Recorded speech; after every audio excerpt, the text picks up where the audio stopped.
So আমি আছি বরাবর কেল্লা শর্মাজারের ঠিক বরাবর সামনে থেকে। সো এখানে আজকে বাৎসরিক একটি বিশাল বড় উরুসের মেলা দেখেন, এক সারিবদ্ধ বিশাল আয়োজন, নৌকার দেখেন মানে ভরপুর মানুষ। আর ওইদিকে জিয়ারতের জন্য প্রায় জিয়ারত রাত 12টার দিকে মনে হয় জিয়ারত শুরু হইবে মোনাজাতের। দেখেন একদম জনসম্মুখে ভরপুর এরিয়া, পুরো এরিয়ায় দেখতে পাইতেছেন বাৎসরিক মেলা উপলক্ষে।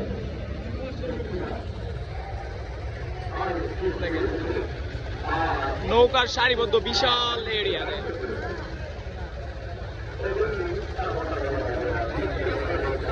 আমরা একটু জুম করলে দেখতে পাইতেছেন কত লোকের জনসমুদ্র দেখেন এখানে।